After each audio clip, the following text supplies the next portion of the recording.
Welcome to A Corporate Time with Tom and Dan. I'm Tom. I am Dan. Samantha, our producer's here. Hello, Sam. Hello. Let's get our plugs out of the way. Real quick, we got a booze fest this weekend. Pints and Paws. Sanford Booze Fest. Yeah. It's the one of the biggest booze fests in Sanford. Yeah. I mean, tons of booze and come people for the booze, stay for the puppies. getting drunk. For the dogs. Yell at some locals. You see them standing on their front yard to be like, "I'm here for the booze." Yeah. Are you here for the booze? Come on. That's inside political joke. Yeah, we're just being funny. We're a little loopy today. If you don't know, Paul Williams has been doing Pints and Paws for a long time and has raised a lot of hundreds money. of thousands of dollars for Pet Rescue by Judy, who a lot of these charities, especially the smaller ones, they really count on these type of events to make their nut for the year. Especially, during COVID, I don't know if she would have stayed in business. I've talked to Judy multiple times, and she She's loves awesome. Paul, and what Paul has done for her has really kept her business going. Paul loves the puppies. Pints and Pauls. Pints and Pauls. This is the 11th year, by the way. Jeez Louise. And so that'll be this Saturday in Sanford. And here's what I goes for a heard. great Here's cause. what I heard. Everybody's getting laid. That's what I heard. Come out there, because everybody's getting laid. We've got a special guest, the young professor Yes. from the Call Savannah him- Bananas. I think we're comfortable enough with him. We can call him Yo-Pro, right? I've been called worse, that's yeah, for sure. Yo-Pro, the young professor. Yo-Pro. How you doing, Yo Pro? Guys, I am great. It's great to be back here in the studio. Really good to see you, man. The official voice pipes of the Savannah Bananas is here with us. Yeah. The banana announcer. Did I say that right? That's right. That's banana it. announcer. So I've been seeing more and more on social media about the Savannah Bananas, and specifically on TikTok. You love the TikTok. Well, it's Oof. I You scroll better the get as Get much it as videos. while you you can, can, yeah. buddy. They're coming for it. They're coming Get for to it. scrolling. I'll scroll videos on another doesn't Instagram, matter, yeah. Facebook. It won't be the same. It's all scrolling videos. AOL Instant Messenger, It's just called ICQ, scrolling. MySpace. So Somebody should do a parody song. oh, keep scrolling. Scroll. Write that down. Write that down. I wanted to do that for years. Anyway, so it's true that you guys have become more and more popular even since the last time we talked to you. Oh, 100%. I mean, we're about a year out from when we first hit 1 million followers on TikTok, and now we have 5.1 million. My God. For reference, for comparison's sake, the highest following of any Major League Baseball team is the New York Yankees, and they have a little over 1 million followers, and we've got 5.1. That's Wow. boring old Aaron Yeah. Judge. Yeah. Boring. So, and have the antics increased because of the social media exposure, and because that would make sense to me. Like, the more people like a particular video, you guys would probably be like, let's do more of that. Yeah. So- It's like as soon as people started paying attention, the Island Boys got more tattoos. yeah. Like they got, Let's get crazier. Yeah, Kodiak Red was like, put a broccoli here, would cut my hair like, he's got his hair like that guy from the Gorillas. And is it fair, Murdoch from the Gorillas. for people not familiar with the Savannah Bananas, is it fair to describe you guys as the Harlem Globetrotters of baseball? It's a fair comparison because that's how people can best understand it. There are some key differences, and mainly... No black people. Well, That's what I. That's no, not true. I'm joking. I just said off the dome. I was trying to win. I'm like, no black. he's coming out swinging hard at the beginning. I want to win. I'm competitive. Well, the really, I'd say the biggest difference is, I mean, and this is not a spoiler at this point. If you go to a Harlem Globetrotters game, you know who's going to win. Yeah. That's how it goes. The difference with the Savannah Bananas, I'd say primarily, is the party animals and the bananas are both playing to win. And as we sit here recording right now, I believe the party animals are 6-5 over the bananas so far. The 6-5-1 is the record between them this season as we're traversing the globe and the United States this year. So Party animals are leading the they're charge. leading and handedly. Like it's really, these guys are playing some serious ball out there. So the rules are a little bit different. Let's talk about that, because I started looking about how the Savannah Banana ball. Bananas, banana ball, and how it's played. And I like the rules better than traditional baseball because it does provide for more entertainment. And can you describe some of the So different you want me rules? to? So I do this at the beginning of every game. Do you want, I you want love the it. full Give me 9 some rules? spiel. All right, here we Yeah, go. yeah. All right. So rule number 1: every inning counts. If you win the inning, you get a point. How do you win the inning? Score more runs than the other team. The final inning counts the most, with every run counts as a point. Rule number 2, we've got 9 innings or a 2-hour time limit. Unless, rule number 3, if we are tied, it goes to a one-on-one showdown tiebreaker, one hitter versus one pitcher with one fielder. Rule number 4, no bunting, because bunting sucks. Swing the bat. That's what we're all about. Rule number 5, batters can steal first base. Rule 6, there's no walks. Ball 4 is a sprint. The runner can go as far as they want until all 9 fielders touch the baseball. Rule 7, you can't step out of the batter's box. If you do, it's a strike. Rule 8, no mound visits. And Rule 9, everybody's favorite rule, the most fans' first rule of them all. If a fan catches a foul ball, it counts as an out in the game. Tom hasn't had a mound visit in a while. Hey! So because he doesn't have a mound, he shaves it completely bald down there. Come on. I tell every guest. I Embarrassing. tell every guest. Even the young professor doesn't do that. So, and how, like, what is your guys' travel regimen as far as how many different cities do you guys go to? What are we talking here? So it's so much bigger this year. I mean, last year we did a 7-city world tour. Okay. This year it's 33 cities in 20 states. Jesus. And so, I mean, the amount of growth in 1 year is just astronomical. It's wild. How long have you been with the Bananas? So this is my second full year with them, yeah. Yeah, so from last season to this season, are there upgrades? Like, do you have better buses? Do you have better hotel? About the same? It's about the same because they took pretty good care of us then too. It's just us kind of keeping the show on the road. I'd say we're bringing a lot more merch. We're bringing a lot of our logistics have had to up their game in that respect because we are selling so much merchandise at all of these games. I mean, our tickets are pretty affordable if you can get them. I mean, $25 a ticket is our price. That's we it. We didn't get them. We were online in they're the almost lottery. impossible. We didn't get them. Yeah, it's like Taylor Swift tickets. It really is. Crazy. If you're a baseball guy, you want to take your family to see the Bananas play. That's just part of being a baseball fan. I'm curious to, similar to the Harlem Globetrotters, throughout the years and their popularity, you've seen certain staple characters, Curly Neal, personalities that become Meadowlark Lemon, the most popular. And do you guys have that with the Savannah Bananas? We're starting to. I mean, again, it's so new that it's hard to say. I mean, our catcher, Bill Leroy, he was a big hit just early. I mean, even when we were just playing. Bill Leroy. Because Bill did the whole thing. It blew up on ESPN a couple of years ago when he walked himself up to the plate and introduced himself and threw the microphone off and took an at-bat. And for whatever reason, that took off. But now we're starting, we've got a guy who's super fast. He's Flash the Kid, Malachi Mitchell. He's starting to kind of pick up a lot of steam. Was that the guy that was racing the cameraman? Yes. And the cameraman is starting to kind of get his own reputation because people are so impressed with the TikToks that we're doing. And who is this cameraman? Fast-ass cameraman. And then they had this other fast-ass guy chase down the fast-ass cameraman running around the bases. It was awesome.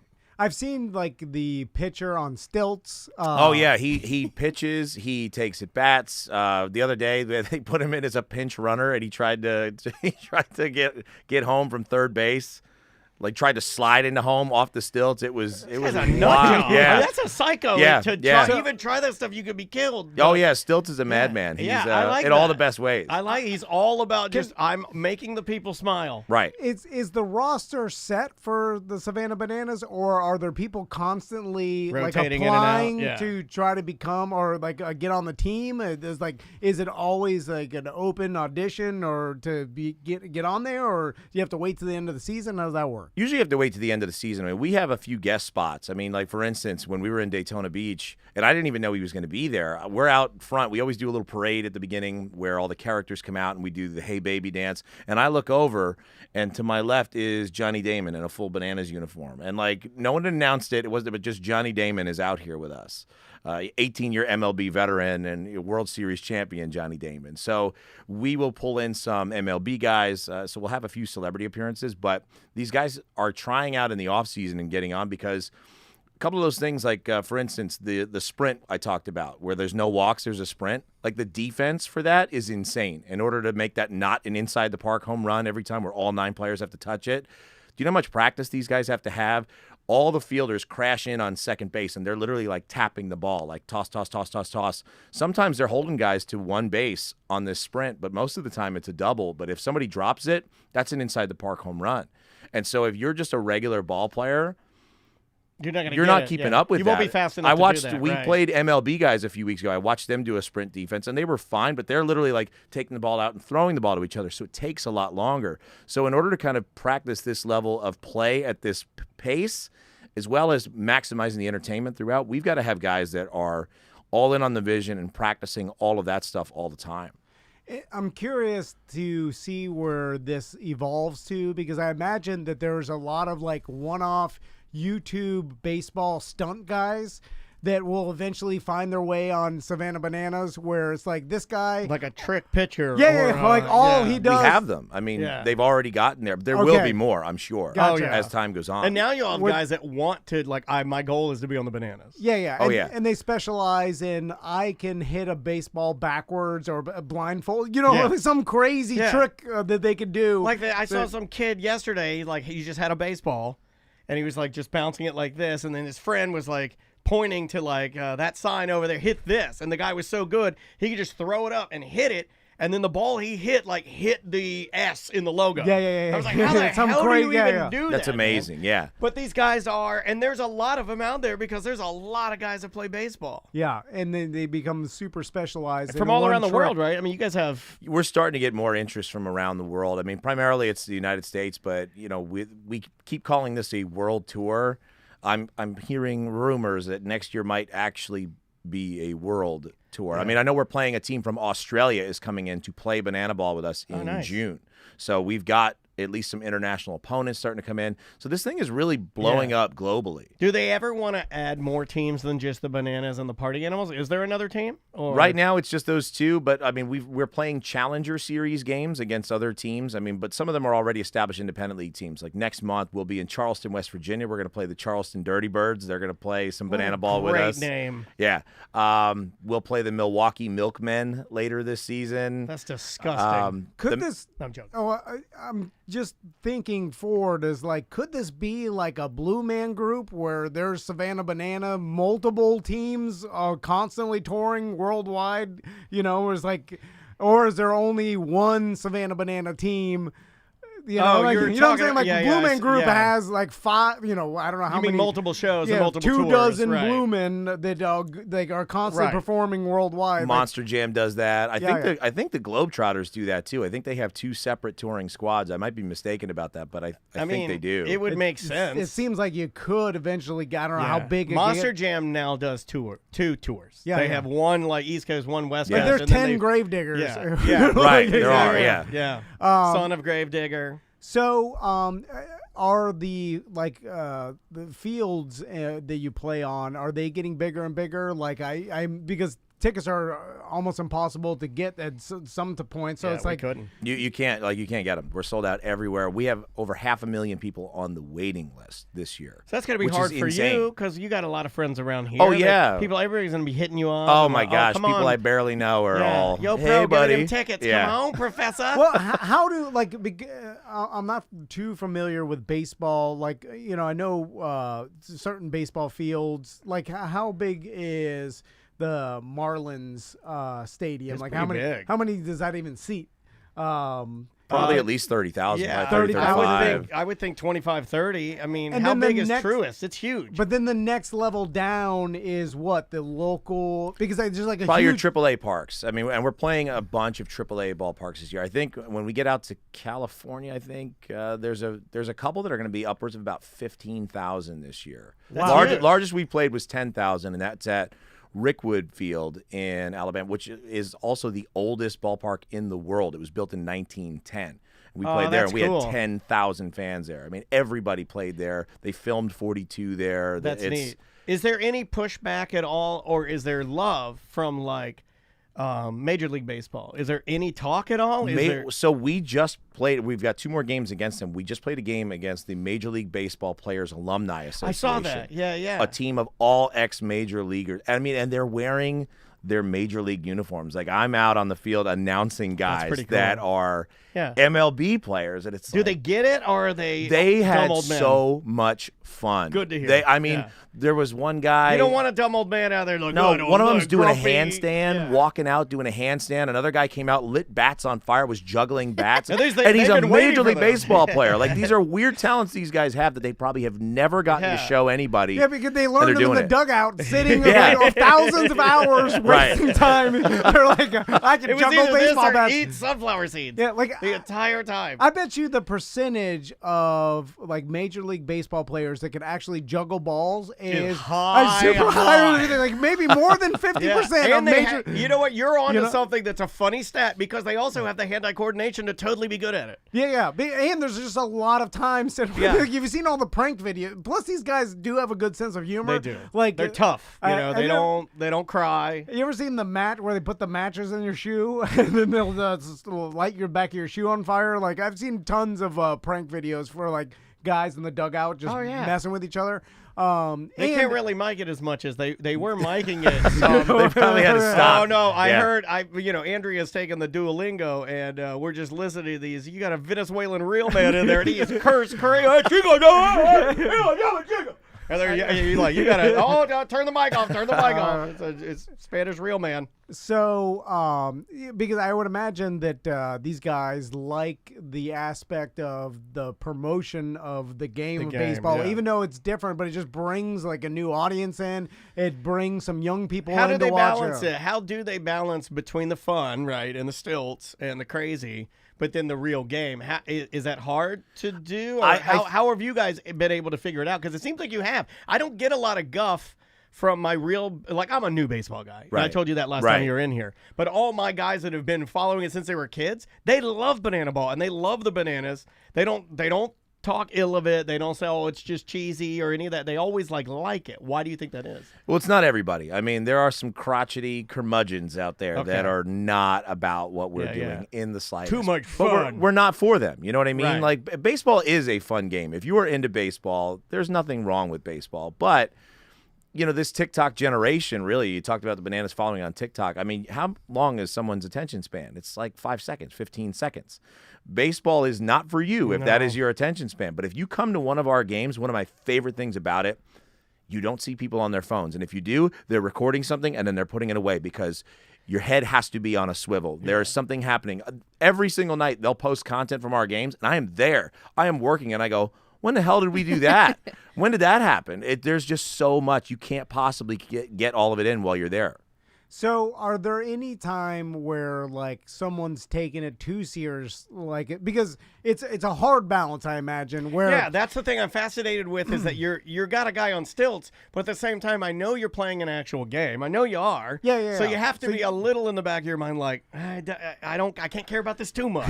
I'm yeah, on because stilts. It's about the entertainment. You still want to win, but then also the batter. It's like I imagine every batter is trying to hit a home run or you know what I'm saying. Like you want to make the crowd happy. You want to win. And so I've seen things get scratched. So things that we have planned based on the situation in the game. Like for instance, like if we're going to put stilts into pitch and it's really close and it's towards the end of that 2-hour time limit and the bananas are down, I've seen them say, as much as we want to do this, we're not going to do it tonight because we need to come back and win this game. It doesn't happen that often, but you know, we have to, there still is competition out there. And these guys do want to win. They're just really good at flipping that switch of entertainment while still playing at a very high, very fast-paced level.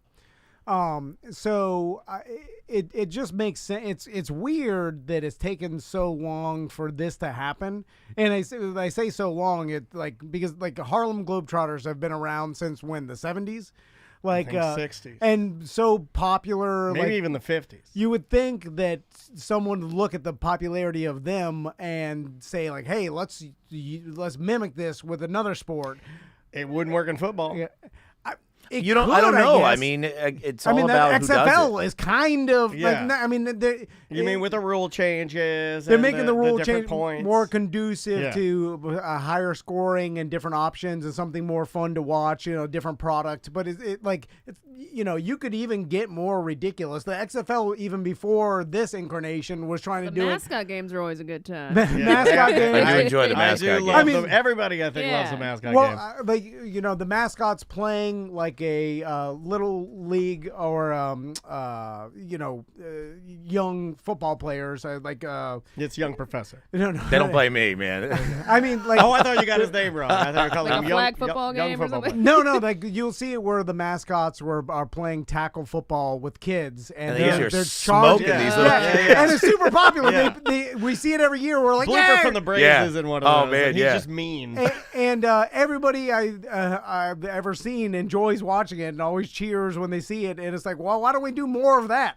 Because you could do it with every sport. You know, you could do it with hockey. I feel like you could add like more fun into the sport and just bring in a broader audience. Because I feel like it's good for everybody. Because young people could go to Savannah Bananas game and fall in love with the baseball and then get into it from there. You know, Right. it could be either Start with the fun and then work your way into the seriousness of the game. if you Exactly. Want to. So I had a coach in Daytona when we were in Daytona a few weeks ago. A coach came up to me, and I guess I was just the guy to talk to at the moment, and he thanked me for what we're doing because we've done a lot of group tickets for little league teams, and he said we have never had so many kids want to come out, mainly because they just want to come to these games, but kids are signing up more and more for baseball now because this is so fun, and that is trickling down into more and more kids wanting to play the game. So it is benefiting baseball as a sport, even though we're out there having fun. It's really breathing new life into something that seemed to have been kind of losing some popularity with young people, and we're bringing that back in such a cool way. Yeah, no, it makes perfect sense. And the World Baseball Classic that's Oh, going that's on super right now. fun. I mean, Yeah. like that. I was watching that. I watched that all week, and I'm going to watch the finals tonight.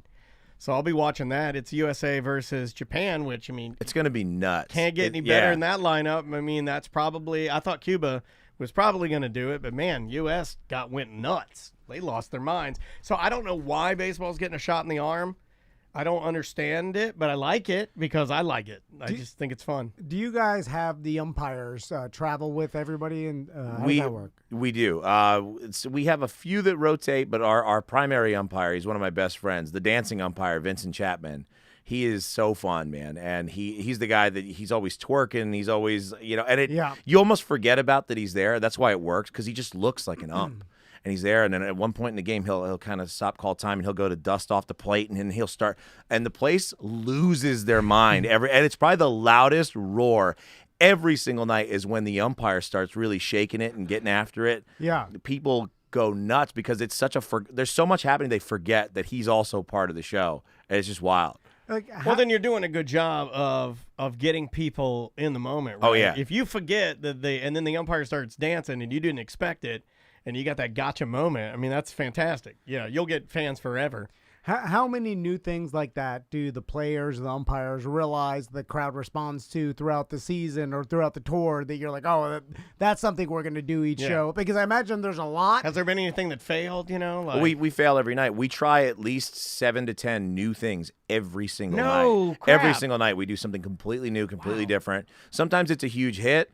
Sometimes it's a huge miss. But we're not afraid to try it as we go. And that's kind of like that spirit of experimentation is something that makes the game unique. This way, if people do come to multiple games, they're not seeing the exact same show every night. We are trying wild, new, crazy things all the time. I've seen some videos of what look like half of the ballpark in banana outfits. Oh, yeah. So are there people that travel from city to city with you guys? Like Groupies. We are starting to see that. We're Banana starting to It's see called this. bunches. Yeah, We've got people coming out that have been coming to multiple games that are, and it's like Disney World. It's weird. You know how like you go to Disney now and everybody's got those custom like T-shirts, like bachelor party, like it's like bachelorette party gone bananas and stuff T-shirts that people are making. Amazon must be making a killing on every piece of banana clothing that they have because everybody is buying all the bucket hats and all like the button-down shirts and stuff because people come dressed up to these games in all kinds of yellow or banana or just wild gear. Oh, I want to see Tom It's as a constant. banana. I mean, his greatest enemy for a hot second was Banana Man. They used to come to the Banana Predator. Man. Yeah, he used to come to the Predators God, why games, are and the this guy Predators? was trying to become a new version of Drunky the Bear at these okay. things. And then he ruffled his feathers a little bit because he was the guy. And I think he had security ask him to take his banana Peel it suit off? Yeah, peel that thing off. Peel it off. I yes. like being the contrarian and going. You don't say. I like rooting a for week the- off from you was so good. It was so That positive. last week was rough. Oh yeah, there's a lot of Everything negatives. you Yeah. said Yeah. was. And then What? the next day the fish Not tank exploded. my world. Yeah, then the fish tank exploded. My hate blew the fish tank up. That's strong. Yeah, that's what I thought. We were That's keeping- strong hate. Love can't do that. I was just Yeah, gonna. love cannot do that, but hate can blow up a fish tank. I just like rooting for the Washington Generals. You know, what I'm Yeah. saying? Like, and going. So you're and- gonna root for the party animal. So, are there any party animal like fan groups that travel root for the party animal? Dude, I'll tell you what, it's kind of funny because the party animals are a little more like frat boy, kind of bad boy energy. Yeah, that's and it's you. starting to attract like a lot of young ladies in particular are all for the party animals. Whereas like Yeah, kids the and party grandmas and stuff animals. love Oh, the bananas. okay. So you're starting to see this weird shift in the crowd, and you see Brilliant. it happen in the game. Like everybody's like, okay, it's all bananas, and then they get around, especially if they're seated behind the party animals dugout, and they see how fun these guys, and all these guys are jacked, and they're ripping their shirts off, and like all of a sudden, you're Baseball seeing, bros. yeah, you're seeing all these ladies showing up in animal print and all these animals, crazy rock colors. on. It's a heck of a party scene. Yeah. So yeah, the legions are growing on the Hey, party banana animal side. fans, why don't you get with a real man? Listen, it's brilliant. Just like in wrestling, Yeah. there are just Heels. as many fans of the heels than there are. I the always heroes. like my dad. I like the heels the most. I Yeah, mean, Ric yeah. Flair was our favorite, wrestler. We always liked the guys that were the best talkers and were the negative Well, guys. a good guy is only as good as his bad guy is bad. Like, Correct. how much do you care about Batman if the Joker isn't as evil and horrible as he can be? Because like if he beats, Polka Dot Man all the time, who cares? Exactly. No one cares about Polka Dot Man, but the Joker, that's a formidable opponent. So it means something when there's victory. So we've got that in the party animals. I'm curious to the general vibe of all the players, if they are all on the same page of hey, let's go out here and try to make this Yeah. the most entertaining. We are with- here strictly to entertain people. with also the balance of we also want to win. And then but I can imagine that sometimes it goes too far and maybe it gets too crazy and then you have to pull it back. And that's all Yeah, the balance kind of of the improv game, yeah. of every night is figuring out how to, be as entertaining as possible, but also put on a competitive game. And I can imagine it's tough to find that balance. Or does the game just roll? If the game's rolling, it's rolling. It's rolling. I mean, it's happening as we go, and they figure it out as we go. And sometimes you're right, but I will say that in terms of the recruiting process and getting people on there, they've got to be bought into that from the start. Yeah, Because if yeah, you're yeah. not, this is not the place for you. If you're Right. just all competition.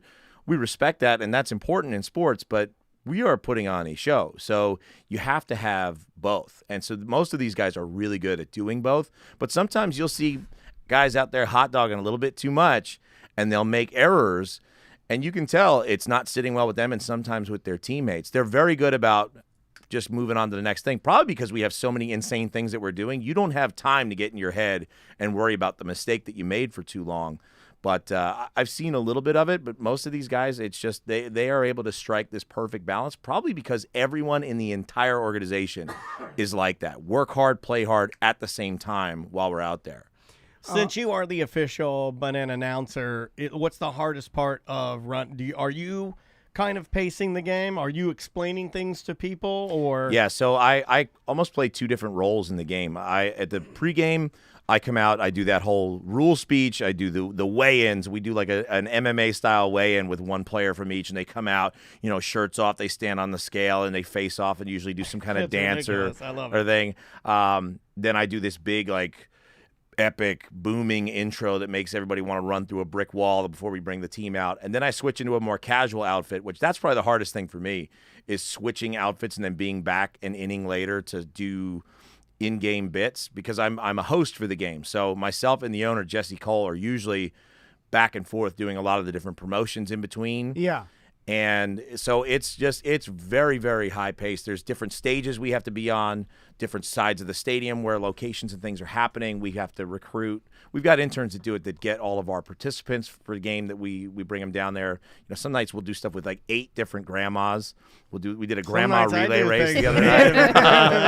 Hey, a couple weeks ago we had Johnny Damon's mom do a celebration dance at home plate, and really, I think she's in her late 80s, and like she came out and danced, and the umpire starts dancing with her and stuff, and so like it's just a constant barrage of things, and it's so fast, and with the pace of banana ball, like it could be a 1-pitch inning. So like let's say the Party Animals don't score at the top of the inning, and the Bananas come on first pitch, home run, inning's over. The Bananas just walked off the inning. So now we're into the next side of the game. So it's I like that. the pace is so quick. It speeds it up. So, it gives them room to do, Silly some of their stuff, stuff. Yeah, right. You stack it So up. And the other night, the craziest thing we did, second night in Sugar Land, Texas, we had a full wedding. A real couple got married for real on our field. We did it in That's about cool. 6.5, 7 minutes. We did it about halfway through the game at the 1 hour mark. With the clock kept rolling, we finished a 9-inning banana ball game with a wedding in the middle with 19 seconds to spare, a 2-hour game time limit. We finished it all in that time frame.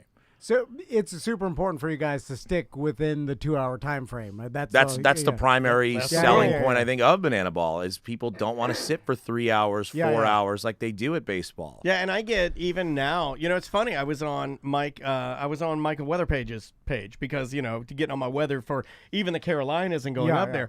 And he's a massive baseball fan and friend of the show. And he was talking about baseball, and I saw he was taking in a game. He does not like the pitch clock.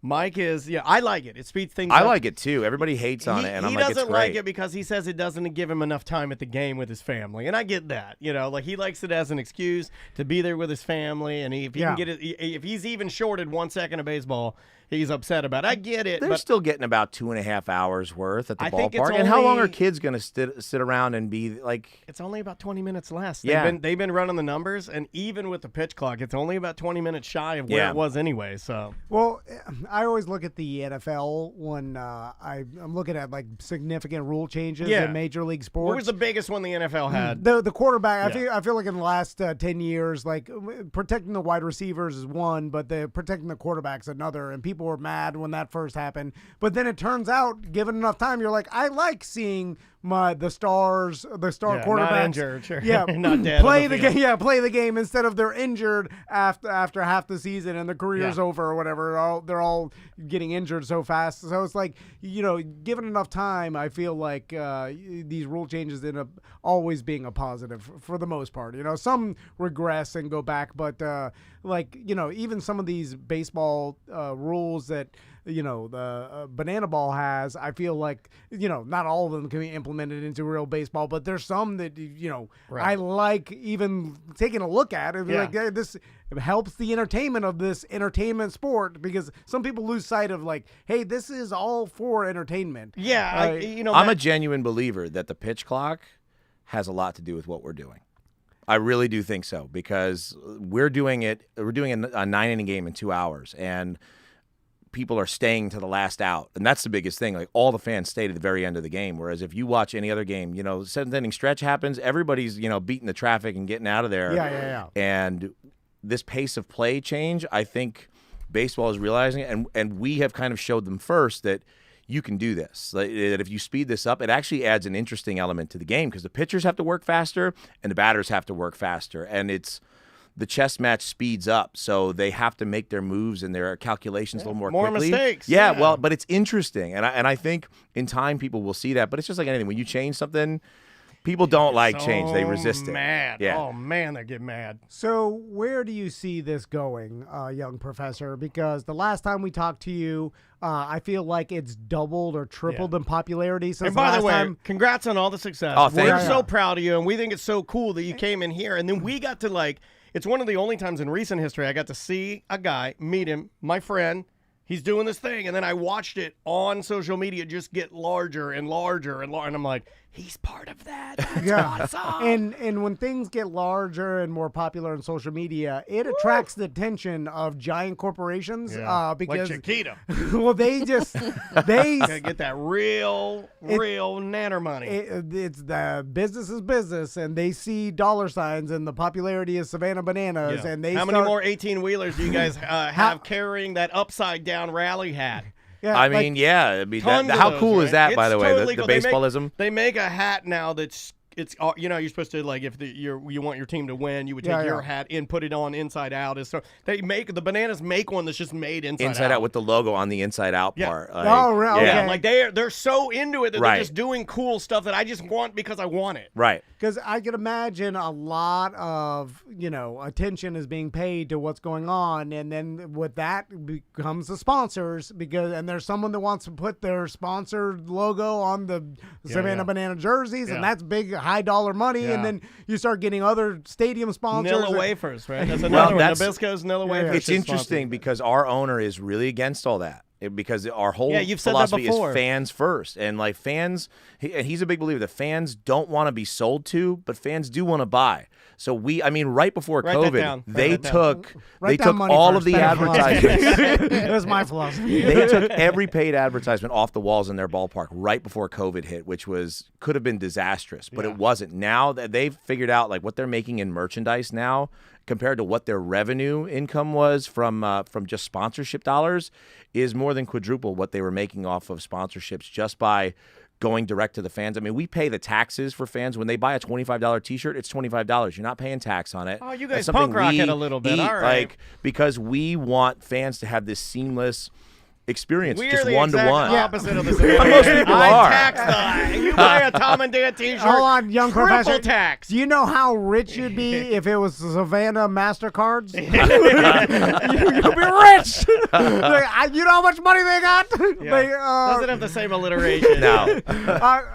So that's cool that the That is owner cool, man. has that, that mentality of, hey, let's keep the integrity of this and keep it about the fan. But I'm sure. Could we get him in here one day, maybe? You could probably at least talk to him. I mean, he lives a little far from here, but he does shows all the time, and he is wildly interesting to talk to. I recommend his books. I mean, Jesse Cole is his name, and he did Find Your Yellow Tux and Fans First. That book is, Find Your Yellow Tux literally changed my life. It's the reason I'm there. It's the reason I'm doing what I'm doing. That's because awesome, man. I read it and I went, oh my God, I have to meet this man. I have to do what they're doing. I have to get involved somehow. Yeah, I read an article that like every single morning he wakes up and writes down 10 ideas that he wants to. First he runs like 6 miles at like a sub 7-minute pace. Then he writes down 10 ideas every single day, and he's been doing this for like 15 years. Yeah, I mean, he says a lot of them suck, but some of them are good, and they make it to what we do and have become really popular. He just has this entire routine. I mean, I think I work hard and am busy and all that, and then I watch him and I'm like, I am not doing enough. Like, he's an inspiration to me, and it's really cool to sit under that learning tree, just get to see him work and live in real time. Our learning tree is dead. Dead-ass learning tree. When you look, there's some people in this world that are they're different human beings and their brains operate different. And like, so a lot of people, like, you look up to some of these people who are like, I want to do what this person's doing. You can't do it. Yeah. Don't even try. Their brains are different. I can't even come up with one idea, and I'm sitting right here. Yeah, like the people that, you're waking up at 4 in the morning, running 10 miles, writing down 20 ideas, doing like 10. I'm just saying, like, you're doing like, and then works all day. Yeah, and he's got kids, and he's got like. That's a different superhuman. Like, yes, I can't catch a ball, and I'm not shaped like Calvin Johnson. You know what I'm saying? Like, they are born different humans, and they were better than us. Yeah. We just know that and not feel bad about that. They were not as good. We're just like, well, they're this good. You can't get there, so just back in line. Where you headed to next? So this weekend we'll be in Montgomery, Alabama. Then the next weekend we'll be out in the Phoenix area. We'll be in Phoenix and Scottsdale, Arizona. April is mostly in Savannah, but we've got a trip to Charleston, West Virginia. I mean, it's just getting bigger and further and Are you doing crazier. any other announcing other than bananas still? Right now? Not much. I'm doing like some high school PA announcing during the week close by because it's the kids like it. It's just a cool local connect. It's 5 minutes from my house and they're paying me, so yes, I'll do that. So do you see a giant stadium in the future? I feel like there's I think they could, man. I mean, I'm surprised that I mean, because I honestly think you guys could go to a hub area, right? Like, let's take Truist in Atlanta. I think you guys could sell that out. Easy breezy. We could have sold out Houston this past week. I mean, literally, we had to add 2 days to our. We did 3 games in a row because the demand in Houston was so high. We could have sold the entire week out. But I know if you watch Banana Land that was on ESPN Plus, the docuseries that they did about us last year, our owner, Jesse, he's from Boston originally, and his dream is to sell out Fenway Park. And he's been very outspoken and open about that over the years. Last season, they called him. And we're like, so when are we doing this? And I know there's been interest from multiple major league parks. We're just not there yet. I mean, our show, Grayson Stadium, where we play, is a 4,000-seat stadium. And the highest we played is at 10,000. You're talking 30,000, 40,000 fans. It's a big jump. The scale is different. And so this year is really all about pushing those boundaries, building the ship a little bit bigger for us, because in order to keep that closeness and that interaction with our fans, because that's a big part of the experience. Our players are out there, the cast, we're out there with fans. And if it gets too big, I bet you couldn't see everything too. We will get there, but this year is all about how do we get to that point where we can make this something still special, still bananas at this huge, huge level. It makes sense, and to scale it properly, because you guys got fire right now. Oh yeah, it's huge. So I imagine that there's a lot of missteps, and people are like, hey, you got to manage this correctly, because you grow too big. You want to grow with the. Well, you guys are popular in a sport that people love to say is not popular. Correct. Which is, I mean, that's lightning in a bottle, man. I mean, that's like, I mean, you guys are the only guys really doing it, Oh, that's going to be my last question. Are there any pop-up Savannah Banana imposters that are out there? Like that Wilmington Wieners. Yeah. I've seen other teams try to play banana. I know the Dub C fish sticks that are up in. I'm serious. Yeah, in Washington State, I think they played a game of banana ball last year. So teams are playing with it and trying it, and not in Texas, I know there were a bunch of youth tournaments where they played banana ball. So you're seeing that, but it's going to be a hard thing to imitate, because unless you have our owner with his vision and then the level of staff that we have really at every level and the buy-in that's just universal, you're going to do a poor job probably of trying to put this all together. It really is a perfect storm of ingredients, and we're lucky to have it. But it's been intentionally built. And if you just try to take your regular minor league team and staff and squad, it's not that you don't have talented people, but they're not used to thinking the way that we have to think to do what we do. And it would be a huge, huge ask to get everybody there to kind of present it at that level. Yeah, of course. It's just about repetitions. And the whole crew has been doing it for so long. Plus, they understand the ideology of what you guys are trying to accomplish. If you're looking at it and the rules of the game, like you said, they can't. The regular baseball players can't just jump into it right away and be proficient at it. Right. Yeah, they get tripped up when they'll step out of the box and they'll get a strike. And then they're scrambling to get back in. They don't know what to do. I've seen major leaguers I'm sorry, I can't move. I have to stay in this box now. It's a weird. We're changing some things on them. It's hard to kind of adjust to right away. Well, real quick, where can people find the whole schedule? On the SavannahBananas.com. Okay. If you go there, you can find that. And follow them on social media. I always enjoy seeing all the clips because you guys put out so much content through a game that there's probably how many clips on social media per game. Oh God, you guys usually get 30 clips from the weekend. Oh yeah, I mean, and we usually do one TikTok post per day, and they're really intentional about what they film and when and how they release it. I don't know if you guys saw. We had one player in a blow-up alien abduction suit where the alien is holding the guy he backpedals to the plate like the alien and then he hits a ball and then he runs backwards to first base and all that like an alien. We're playing the X-Files theme behind it. I mean, it was insanely is funny. So nice. Oh man, so good. You guys know what you're doing, man. Well, hopefully you'll come back in here again. As long as you guys will have me, I will come. Man. Well, I tell you what, I am writing a book right now on how to be a professional live event host. And I think when we talked last year, we talked about how it's kind of like flim-flam. They don't hire somebody and they don't coach them. That really sat and stuck with me, and I'm creating that resource. You're a big part of it, so thank you. Yeah, we want a cut of your proceeds. If I make a few dollars, you'll get a few. Put us in the foreword. I can write the foreword. Just get us some bananas tickets. There we go. It's for, I might be able to help with that. Yeah. Well, thanks so much for coming in, and anytime you're in town, please come back and we'll talk banana ball. And again, congratulations on all your success. And it's awesome. It's good to see you killing it. Yeah. And all right, we'll take a quick break. We'll be right back with more Corporate Time. Awesome. We're still on everything, but Right. Great job, man. Man, thank you guys. It's always fun. That was super great. I'm really excited for you too, man, because it's got to be fun to tour and see all those cool places and just getting to work in all the different states. I mean, literally this year I've already performed in front of over 90,000 people this year live, which is, and it's March.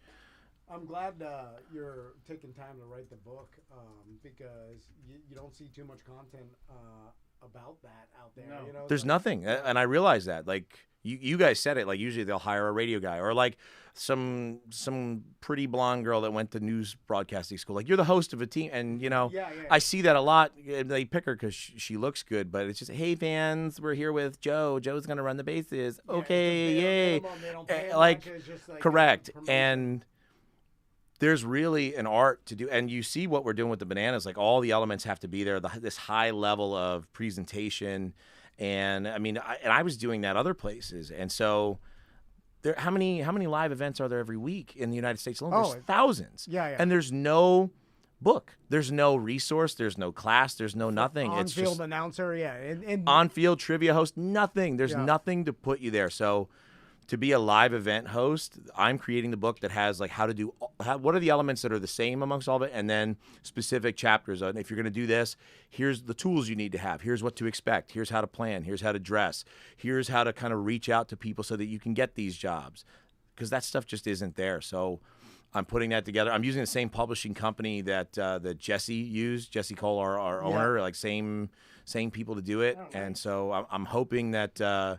It continues to open more doors and can help make events not suck nationwide and get people who are actually good at it to do it or at least learn how to be better. Yeah, 100%. And when you're finished with that, please come on for sure and talk about it, because I even feel like just teaching someone how to talk with the echo in their ear is, because shit, when we were doing Orlando City stuff, it was so hard, especially when our in-ears weren't working or whatever, which happens at I'm sure with you, it's like, here's some in-ears and they don't work or like, something like that. And then just learning how to pace your speech with an echo reverb. Or at least just be ready for it, because if you don't know, and you walk out there, because I mean, I don't know that you can literally teach someone until they go out and experience you gotta try it. Yeah. But like, I could at least be like, hey, by the way, this might happen, so slow it down. Talk in ready. Short bursts. Correct. Yeah, like even talking in short bursts, and you like instead of, because you start talking and all of a sudden the echo just freezes your brain. Right. And you're just like, at least it did with me. I don't know why. No, I've had it happen. It did with me too, but I'd done it before. Yeah. But the weird thing is that like I don't know why your inclination is to stop, and then you can't do anything. You're just like, and you're stuck. Such a weird feeling. It's bizarre. It like forces your brain to freeze up. Anyway, that's that. I feel like that's gonna be a success because, like you said, there's no. It's gonna tailor to a niche audience, but again, a niche audience of thousands of people that host. Like, hey, you should. Well, if you're gonna do this, you should learn at least what to expect and how to make it better. Well, I remember I watched a Real Sports about that one mascot. I forgot his name, but he kind of revolutionized, started a business where he'd teach other mascots and then like design mascots for teams and stuff. And like it was always an afterthought or whatever. But he designed like 15 different mascots for different teams and trained that person how to interact with fans and like and it's become a huge business for this guy. I forgot. I think it was the one famous mascot, the fucking big eyes. The Phillies mascot. The Philly fanatic. Philly fanatic guy.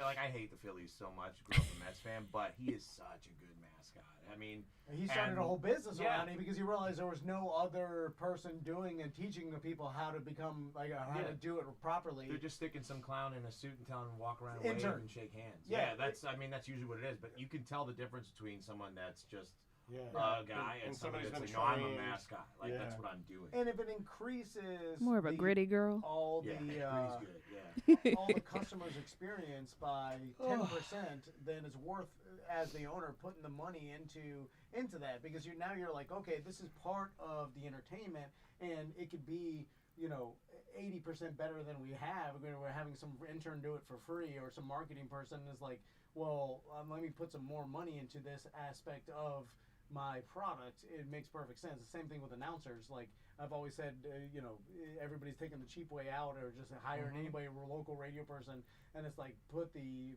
money and effort into a quality person like yourself, or at least the training. I mean, shit, you could probably do, training. Train others. Yeah, like 1 month out of the year, you take on, all the teams, they send people to you, and you just teach do a them workshop and get yeah. them going, get some reps and try stuff. I mean, it makes perfect sense. Yeah. Why wouldn't companies, send their on-field guy to learn from the best? Learn all the tricks, and then at least get better every year, and the idea. Sports is entertainment.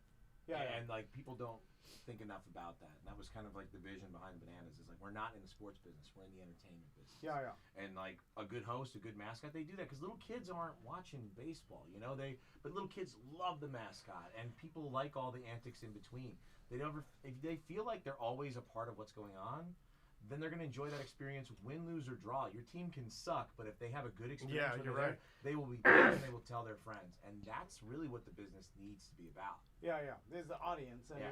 and it makes perfect sense that you guys are just going to, double in popularity, triple, and it's going to be some gigantic, you'd be playing in baseball stadiums and stuff, and Playing huge. Yeah, Wembley. Next year, I'm sure we'll be at Fenway, and I've heard other major league parks. Then it gets to the point where it's like holy shit. Yeah. We're selling the same amount of fucking tickets as a Major League Baseball team. Then you just tour, and then you go and you play, and you just get it bigger and bigger, and people, it's like the goddamn circus coming to town, and everybody will want a ticket. We have more people at our games sometimes than the Oakland A's. Oh yeah, and A's are the bad. Pittsburgh Pirates, like their attendance They're has been bad. so low, and that's a shame. Oakland, you can walk. Yeah, well, you could go there and just get a ticket for almost anywhere in the stadium. There'd be, especially a day game. There'd be nobody there. You'll watch it on TV. You'll be lucky if there's 4,000 people. There's like 2,000 people there. Whereas with us, we've had more people at our events. Yeah. We've had people, spending $200 a ticket, like on the secondhand market, to just. That's try what and I was get- looking at in July, and I was like, no. Yeah. And so, but we feel the pressure of that too to deliver, like, because we know families are paying that. Yeah. So yeah. we are so sorry you had to do that, but we've had people do it and say it was worth it. Yeah, It was worth all of Yeah. it. We flew down here. We drove. If we you have drove a great 17 time, hours I mean- to get here. We bought them secondhand, and we had the best time we've ever had. Thank you. I like and that. so that means a lot to us Of to course. do that. Yeah, 100%. That's awesome. It's really cool seeing your guys' success, and shit, with how much promotion you're getting on social media right now, like it seems like it's It's fun. It's just wild to be a part of it. Like every night I look around, I'm like, yeah. how did this happen? That's so cool. Like, It's so great that you get to do it. yeah, it really is. And you get paid. And Yeah. It's like the hippest baseball thing around. It's pretty cool. It definitely seems like the right place, right time. Too. I feel like I got on the rocket ship right as the door was closing. Yeah, it's great. And just happy to be a part of it. Well, you're doing it right, man. I definitely think you're ingraining yourself into a super popular thing that's taken off, and it's only gonna the sky's the limit, especially with the owner and what seems like he's a visionary. So He is. He's a Walt Disney kind of guy. That's his biggest inspiration. Walt Disney, P.T. Barnum. Yeah. All these guys are the ones that kind of like fired him up, and you can tell in just his approach to everything that we do. Yeah. You see elements of all of that stuff. Yeah, it makes sense, and that's what you need for it to be successful. And I was making the joke about getting the giant sponsors, but if he's cognizant of that, because I'm sure they're fucking knocking on the door. Oh man, he's fielding some serious. He did a post last month or 2 months ago that went really viral. Some ticket dealer called him and offered him $1 million for $500,000 worth of tickets so they could resell them, and he turned them down. And he posted about it. He's like, we don't want that. Yeah, we want to take care of our fans. That's the perfect time to go against those ticket brokers too, because the society's against them now with the fucking Ticketmaster. Yeah, that they're doing. It's bullshit what they're doing. So it's a perfect When are we gonna take down Ticketmaster? What's that? I said, when are we gonna take down Ticketmaster? So they bought. It's Bananas happened. They're bought a taking ticket themselves company down. years ago. Oh, So good we for do it them. ourselves in house. It's all ours. So we handle it. That's the way to. Yeah. That is the way to do it. Yeah. Well, that's why there's no taxes. There's no fees. Like a $25 ticket is $25. Love that. That's it. But people are getting them and selling them for $200. Yeah. Yeah, you can't do anything about that. No. Right. No.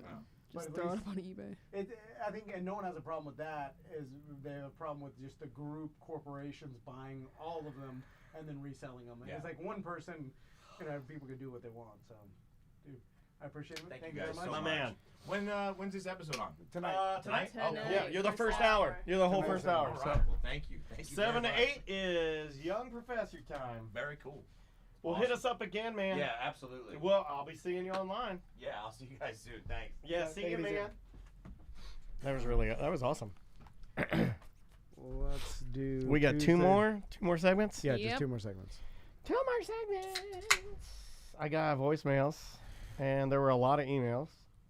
You want to do some of that? Do you want me to tell you a little bit about Myrtle Beach? Yeah. Let's just talk about. talk about? All right. Spring breaks. Well, I'll bring us back. Here we go. In 3, 2. Welcome back to A Corporate Time. We just got back from our spring bake. I got baked on spring break. I mean, I did a little bit too. I mean, pun intended. It's hard. I'm for sorry, us to- I'm out of it today, y'all. I It's don't. okay. My First brain day back. is not running right. I'm calling people by the wrong name. I'm saying jokes that don't even make any sense, and then I think to try and explain the joke to you guys, and I'm like, I don't even know why I said that. It doesn't make any sense. Weird. Something's wrong with me. No, well, anytime we take a big break and then come back, and especially But it's worse than ever with my age. I can feel it. I can feel it. Yeah. It's harder to get back in. It really Yeah. is, man. God, that's why I can't leave. I just got to stay here. just keep talking. Yeah. That's why old people Just bring talk their to dogs. yourself. That's why old people bring their dogs everywhere, right? Like you got to just stay. You have everybody around you at all times, because if you do anything slightly different, you're going to ruin everything. Oh yeah. It's like when an old person goes has to spend time at a rehab or a home. No, or, they're good as dead. yeah. They get all confused. good They're as like, dead. "What happened, Grandpa? He Yeah. was just fine 2 weeks a of the month old, ago." Yeah, 2 Yeah. weeks of the old folks home, and he died. Or you go to the hospital, you get confused. You become your life is your routine. Yeah. Every single day's got to be the same. One deviation from that routine, and you're Oh, yeah. confused. You land in a ditch. Yeah, You're yeah. off the Cry. highway. Yeah, You're dead. I'll be there. I'll be in the ditch. Where's Daniel? He's in the ditch. So Samantha, let's start with Sam. You were kind of low key around here, right? For your I was, spring yeah. break, so you kind of Yeah, my husband had to work, so I wasn't really traveling anywhere without him. I don't blame you. It's really. Dangerous to travel these Yeah. days. My God. What is did you fall into a day-to-day routine where Travis goes to work, and did you enjoy being a pseudo housewife? Kinda, yeah. Yeah, It was weird. I had one thing to do every day, but it was always like randomly in the middle of the day. So it kind of threw off my morning of the anticipation of doing whatever I had to Yeah. do and then Yeah. getting back. But yeah, doing a little housework, I had one day that at my own pace. I had Yeah. one day I stayed in my pajamas the whole day. Oh, really? Yeah. I had a onesie party at my house. Yeah, I had I saw what that. does that It was mean? just her and a bunch of girls in onesies. They unzip and hang their boobs out. I'm Yeah, like, what the and hell we is eat this? cheeseburgers. What? Yeah, it was like her and Where's that? Christine, right? And then Yeah. Tracy. Is that on I the think. internet? It's on Oh, there. it's on the internet. Where is it? Yeah. Onlyburgers.com. Hold on. What made you have a onesie party? I don't know. It was just suggested. likes I was fun. like, we should have a girls' night, and it was suggested. And I've seen these. Yeah. Well, wait a videos. minute. When girls' nights, I always think girls, when they get together, they just wear lingerie and then rub their cooters together. And boys, ew, that's such an old man. but saying. boys, I tried to make Tom laugh.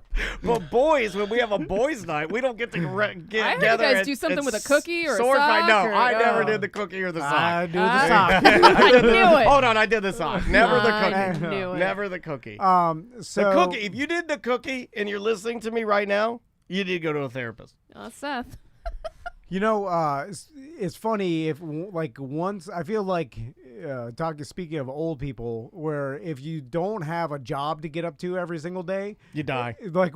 your day becomes where that one thing you need to do, I'm going to the grocery store tomorrow. It's your whole plan. It's your whole Yeah. day, and so you get up, you My do, mom used to Bro, do one that. of mine was You- give blood today. Oh, that's old. I'm a That's an old meme. Meemaw, dude. yeah. I like that. But Meemaw. you I get like this that. long ass morning routine where you're making a coffee. You're just like Yeah. Sip my coffee. 2.5 hour Like, morning routine. Yeah. where you're like God. And then It was great. after that's done, it's like 9:45, 10 a.m. and then it's like, all right, I'm gonna get ready to go. That's another half an hour. Pick out my outfit. I gotta take a shower. Yeah. Andrea would shower, then you go do one thing, go to Publix, come back, put the groceries away. It was already Yeah, 6 time o'clock.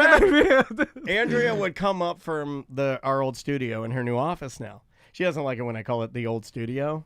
I have to call it her new office now. Oh, Because she likes to think that what she does is as important as what I do, but it's not. It's always our Yeah. old studio. Yeah, I'll still go forever. there and work. Yeah, exactly. I do too. I'm allowed there at any time. I I'll sit burst in in there and I'm like, the memories, this is a better show in here. Oh. And so, she'll be down there working. She came up and I was upstairs. It was like 10:30 and I was in my pajamas, coffee, and I'm just like, I'm on the Hogwarts Legacy. I'm flying around on a broomstick a little bit. She's like, what are you doing today? I was like, I had a couple errands to do.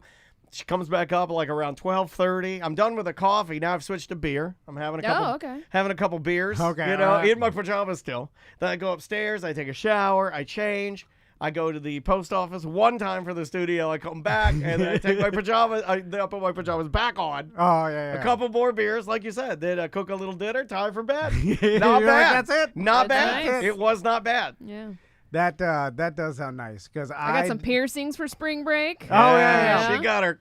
Where do you go? Yeah. Come on. Yeah. Where do you go to get that done? Actually, it's a buddy from Eric Pabone. He grew up with this guy, and he that's all he does. is Needles. piercing. His name is Needles. We need to Piercings by Billy. We need to interview him for Weird Job because. Would you get a piercing? Oh yeah, if we do. I will do the.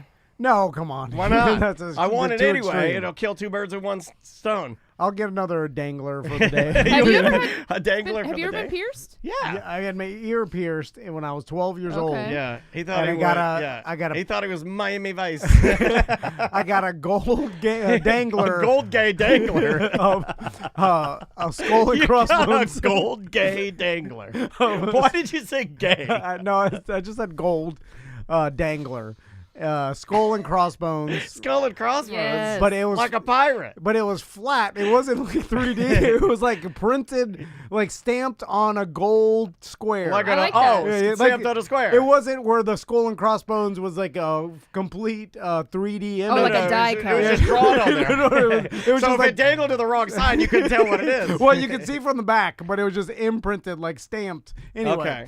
Um, You never did hoops? I was running double hoops for a minute. I thought I was George Michael. How long? Like, what's That the was process? fast. It was fast. You just walk in. Is in. Gotta have your ID. Is it in Gotta like fill a out the tattoo paperwork. place or? So he rents out a studio with another person that is a tattoo artist. So there's one tattoo artist and him as the piercer, and that's it. I always wanted to be the does that piercer because I cost? feel like they get to see more body parts, right? He Yeah. also makes his own schedule, so it's like you have to check his Instagram story to see when he's working, Look, and then make an appointment. If with you him. want nipple rings, you got to check my stories, dog. yeah. Is there like considered a good like skilled piercer compared to an amateur? Oh yeah. Yeah, You I'll can t- get messed up, Yeah, man. that you can. A lot of parents like Well- to take their kids to like Pearson Pagoda and all these places. They use the gun and stuff like that.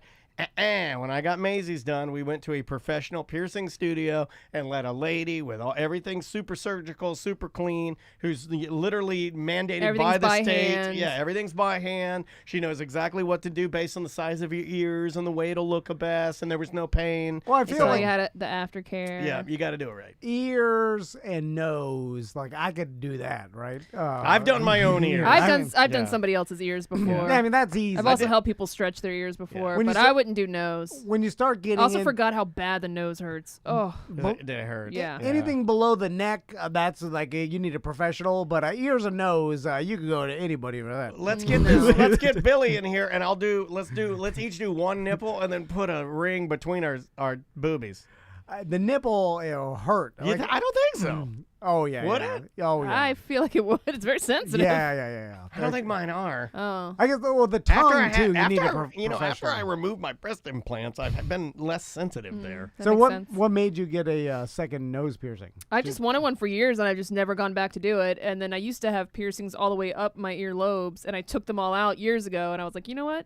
I want to wear regular earrings again, so I'll just get one more popped in there so I can wear my gauges and a pair of regular Andrea's earrings. got like 3 ears on each ear. Oh. It's trashy. Tell her to get her navel pierced again. I know she wants to. She's always picking at her navel, because that thing never heals.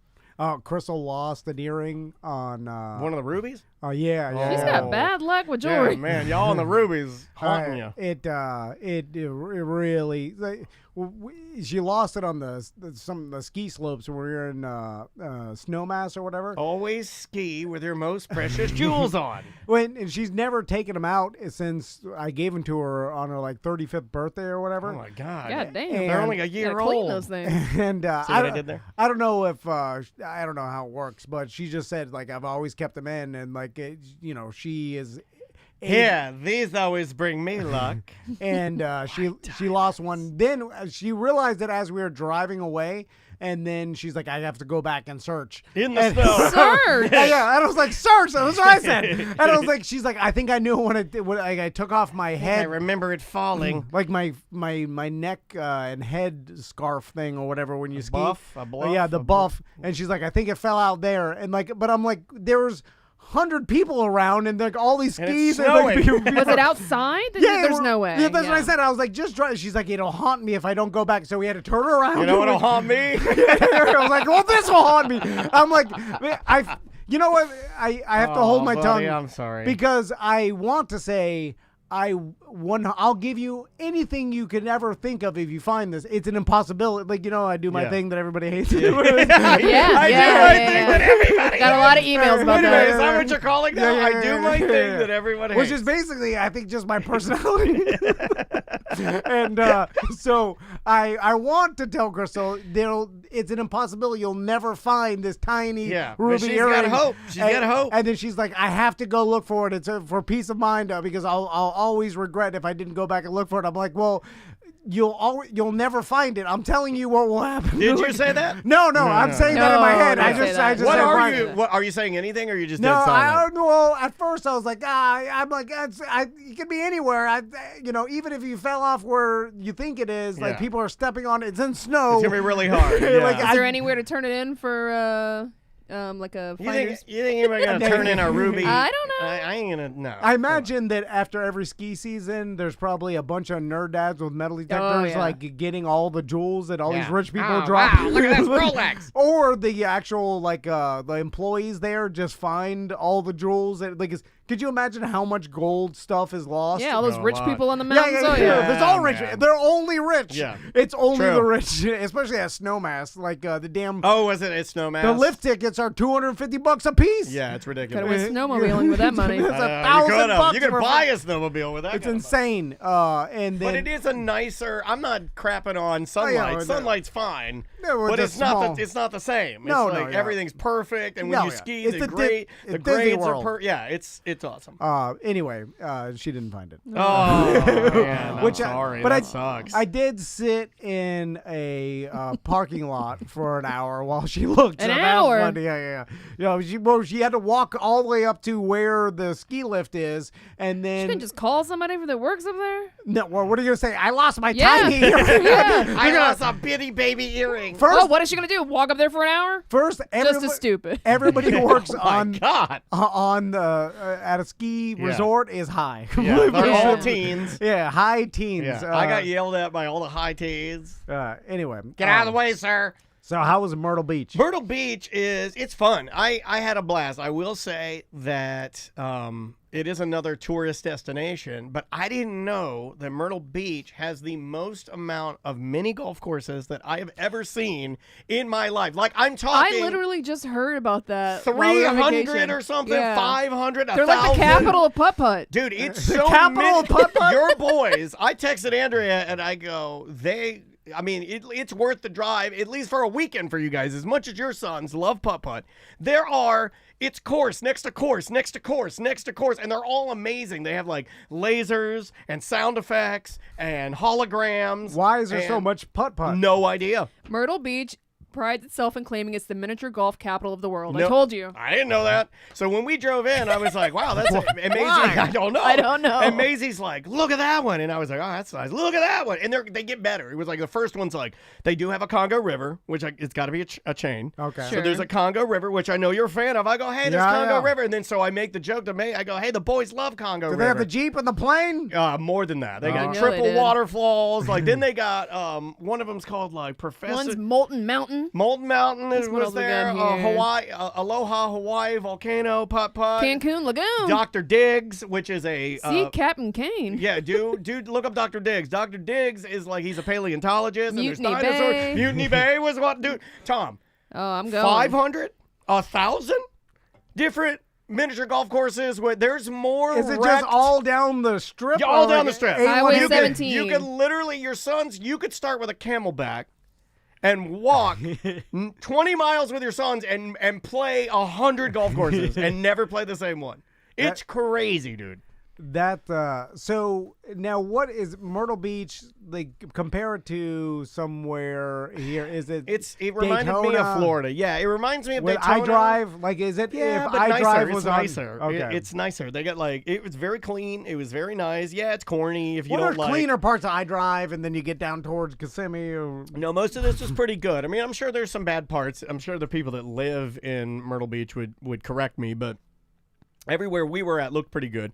We had a tiny little condo right on the beach that was just an Airbnb. I saw the picture. Yeah, it's nice being beach is your backyard. Deal. Although it was so effing cold that I didn't even go down to the beach. I did feel bad when you told me when I was leaving here Dude, on Friday. It you were was like like a cold 23 front. degrees. A cold front's coming in. God damn. And then I was like, oh man. I was telling Chris, I was Great like, for a spring break beach yeah. vacation. yeah. I was like, oh man, a cold front's coming in. Yeah, and just Dana after I Andrews- cleaned up the goddamn fish tank, just in time to freeze my ass off at the beach. Yeah. So it was cold the whole time. It was so cool. You have no. I have a picture of Caesar. Or Caesar. Yeah, Caesar. What's his name? We were flying Dansby. through that cold front, and as it came down, and I was just thinking of how cold it was going to It's be so for cold. you guys. I have a picture of Dansby where it's the air's blowing him, and he's Did got you give fur. him like a little beanie or I should scarf? have. He looks at me. There's a picture of he's looking at me like, get me the hell out of here. Like, what is this? It was freezing, but really nice. Got to see all of my relatives, WH and Melody, and my cousin Wendy.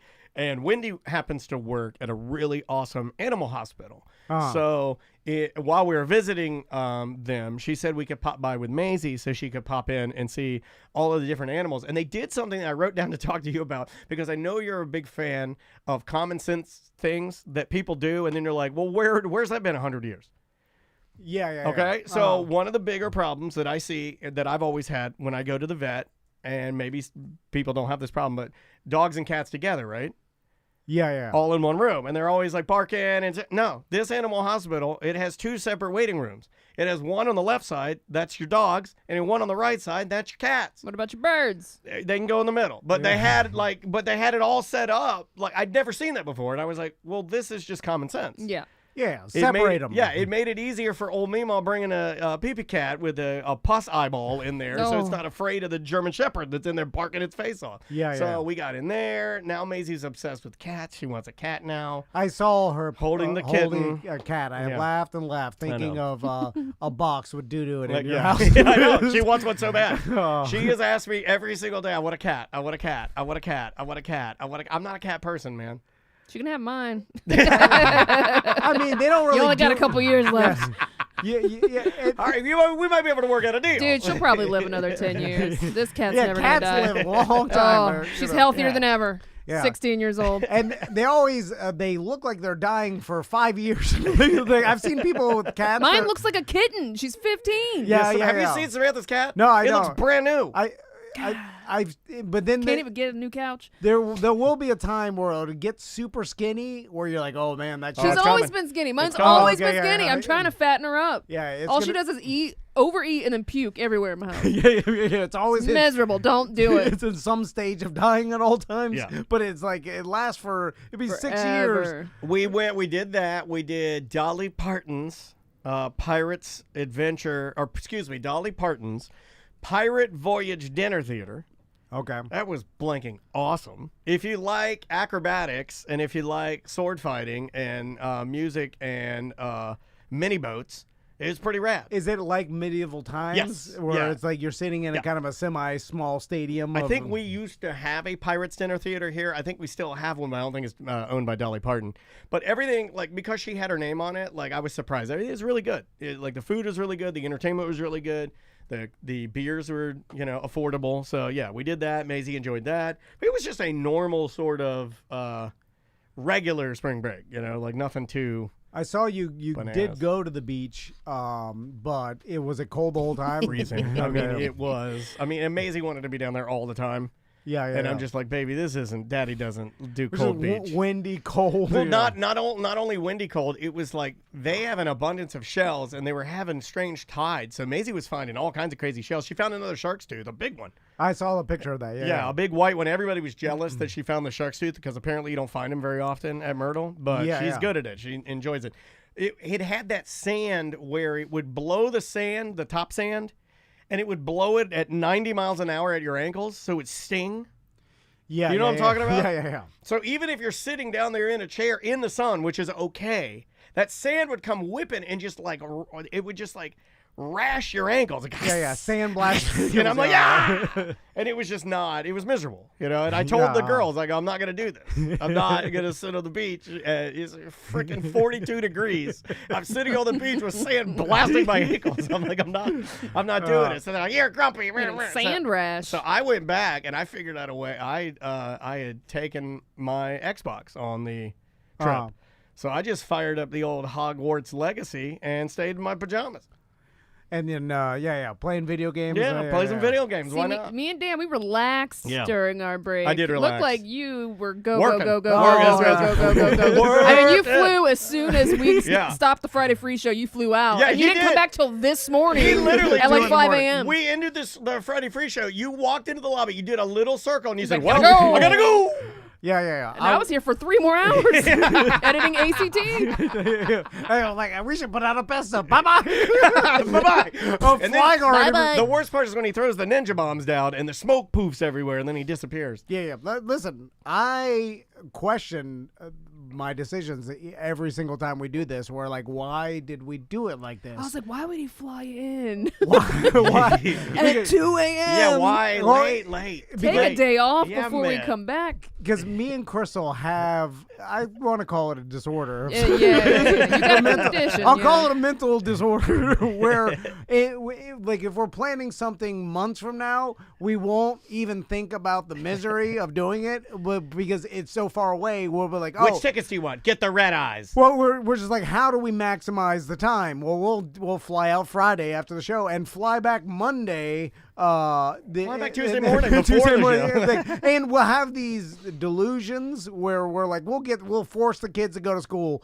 And let me guess. They didn't go to school today? Well, I think they went Half they a probably day? did, yeah. Because They're I probably think playing Hogwarts Legacy they in were their still pajamas. They were still asleep at 11 when I checked. That's on not them. when Yeah, I'm school pretty starts. sure they're supposed to be there like 9. Crystal was like, I'll take it for a half day. I don't think that happened. But Nah. You're allowed to do that too. But I was out of here on Friday after the show, and the speaking of the cold front, like it delayed flights. Did it? So we got the message when we were driving the airport that our flight was delayed, and hate that. and then so we're like, uh-oh, and then so Crystal now, like, because of technology, you could see your flight. And so Crystal was looking at the flight tracker of the plane we were supposed to be on. Not if you're a Malaysian airplane. Did you watch that docuseries? No, I wanted to Oh, watch. it's good. Watch Have it. they ever found it? No. Still? I'm not going to spoil anything. There's pieces Some say that it's still flying. there's some pieces that some debris that people claim could be. Yeah. But no. There are people that claim to. Crazy. How does It's that a good happen? I don't Series. want to see my plane. I'll tell you why. If that little thing I disappears. don't want to see it because a lot of times you'll see the one and then you'll see all the stats. It's a 737 Max and blah blah blah with the ta ta ta ta ta. And then you get there and they're like, oh no, we switched to this one. This was old. This is a 706 putt putt. Old farts a lot. And I'm like, well, hold on a second. It's still got ashtrays. Put me in the Yeah. big one that I just saw that it was mine, and that's happened to me a couple times where I got burned. Where I was like, oh, it's a new one. Oh, when was it built? You can see, it'll show all the stuff. You're like, yeah. oh, when was this one built? It's a brand new airplane. Then you get on there and you get the yellow handles.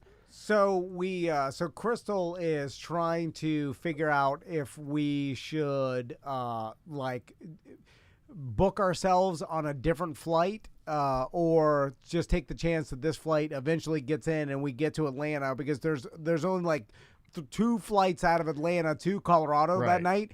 And you're flying into Eagle? And no, there's direct Denver. Oh, that's right. You're flying into Denver. Flying into Eagle became unaffordable. Yeah, it's crazy. It was like It's it crazy. went insane. So anyway, but we get to Atlanta and we do the Home Alone run through the airport with our I hate that. And I always hate that. like we're full on sprint trying to get to the other gate because like as we land, the other plane is loading, and like we're on God, A terminal. I would have a freaking heart attack. and we got to get to D terminal, whatever it's like. Yeah. I give so much time in between if it's not a direct flight. Oh, So like that, and so we're running full speed. I'm telling Crystal, I'm like, what if we don't make this? And she's like, well, the hotel we already booked. The hotel's already paid for and booked in Colorado, so we have to pay for. If we miss this flight, we got to stay in Atlanta tonight and pay for the hotel we already paid for. Right. In It's just a wash. Colorado. Yeah. Which It's just, sorry. It just. Well, it's double. We wasted money. And then we got to fly the next day and then drive from Colorado into Glenwood, just 3 hours or whatever. Anyway, complete stress the entire time. We get to the like the gate, right?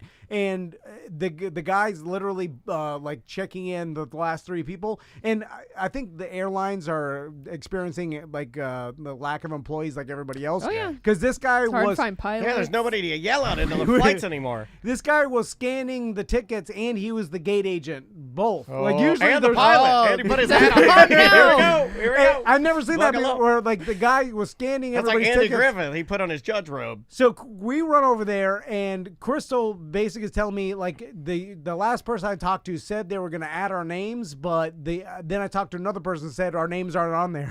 So I'm like, well, for sure they're not on there because the first person just told you whatever they wanted to hear. they Tom Vanned you.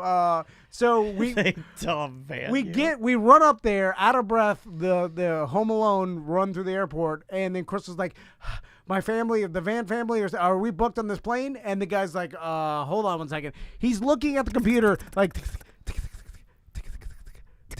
and people are scanning, he's doing like both jobs at the same time. Yeah. And I'm like, the way he's looking at the computer, there's no way, like, don't you just type in doing Van? in his mind right now? What do you think he's thinking about? Oh, he's just on Facebook. Yeah. I'm like, what are you looking at? What do you think he's thinking about? I want to go beyond there and be like, aren't you just typing in van? Like it doesn't isn't there some software that just says like this a is search feature what are you van? typing? This is what Truist does to me when I give my name, by the way. I say on the phone, Daniel Dennis, and Truist will type forever. Forever. And by the way, I never complain to any of these people because I know that what's the point of it? Or, and there's no reason to. It's like everybody's just trying to do their job, whatever. Like me complaining to them or trying to make their life worse or whatever, it does nothing for anything. Right. So I just stand there. But as I'm watching, I'm like, first, how long? What are you searching? Because I'm not joking, for Was he going through the entire flight log? 3 minutes. He was looking through there, and then every second that passed, I was like, well, We're going to miss it. like, by the way, Oh, what if he was stalling? there's no more people in line. Like they're all on. The plane is on, and then he's searching, and then Now, I'm like, you don't have. I'm guessing you don't have like physical tickets or on your phone to show them that you're supposed to be. we there? have the tickets for the flight that we already missed, and because our flight got delayed, so then the So they transfer missed their flight, other flight. that was supposed to be. So the lady said they were gonna like bump us to this later one. Okay, gotcha. But we didn't know if that happened, so we're just, and of course I don't know nothing. Like Crystal on these trips, like she is in charge of the travel, so I'm clueless. Like I wouldn't even know if Crystal died. I would be like, well, we're living here now. You know, me and my husband were talking about Yeah. that the other day because he listened to the wife cast and he Yeah. goes, I don't think that those two could survive if their wives died. No, Oh, I can survive. Not only can I survive, Daniel I can got survive a hot ass everything. new wife. Oh man, you should Yeah, see yeah, I'm yeah. surviving with this big old fake movie. It would be Motorcycle Danny at it again. I'd survive, but it would be Rough. real. First chaotic. thing I'd have long hair, very long ponytail. My relationship with my kids would be fractured, to say the least. I'd be super fat too, Yeah. really Start mega wearing fat, moo-moos. Yeah. mega fat. Anyway, and the guy's like, "All right, come on." After all that, wow. and then They made somehow, you sweat. and somehow the tickets that Chris had, she scanned them and they worked. So I was like, "What?" Well, you should have just had them scan it and not even ask the guy, right? Well, that's what I was just like, "What just happened?" Like, Well, don't what? complain about it. Just No, go with it. I know, Right. but then we walked on board. But I was like, I would have bet a lot of money standing there in that 3 minutes while the guy was looking. He's like, nope, you're not here. that for sure we were never getting on this plane. Yeah. Like, and like Crystal was like, because we missed the flight before, this plane is oversold or whatever because Right. of all the people. So I was like, well, we'll That's never. what I was thinking. Like, Yeah. I almost Did you guys said, get to all sit together? no, we had to all sit separately. Yeah. Is that weird? So maybe he was Like- counting like the seats or something. Yeah. Man, I don't know. There was something, but then I was like, well, how easy or hard is this? Like, Yeah. isn't there a computer program to Ask just... him to look at it next Yeah, time. I was like, what are you doing? You Anyway. can do what my dad does. Do you mind if I look with you? Let me check. Yeah, let me see. Yeah. Let me see if I can help you. Got here. Yeah, so we got late. We got in late into Denver. By the way, I'll complain about this more on Friday. But Okay. so we get to Denver, and of course, like all the plans that Crystal made, like, oh, we're gonna take the shuttle to the airport because a shuttle comes every half an hour or whatever. Because all the flights were delayed so much that we were standing there, and we walked over to the shuttle to where Crystal said we needed to be, and there's like 20 people standing there. So I'm like, well, this better be a big shuttle because we're not going to get on I this need a one. bigger shuttle. And then a short bus, tiny shuttle Hey, comes. you can't say that anymore. Oh, so you can't say short bus? No, you can't. And I was like, well, we're not fit on this. And so What if they're like, sir, your bus is here? and then all these people started getting on, and some of the people that were standing there aren't going to make it. So me and Crystal were like, let's Well, let the pivot. boys go. Boys? No, we were like, let's just take a taxi. Screw it, we'll just pay But it's for every it. 15 minutes for the No, shuttle? half an hour. Yeah, you don't want to wait for that. it was already You're tired. It's already How far do you got to go?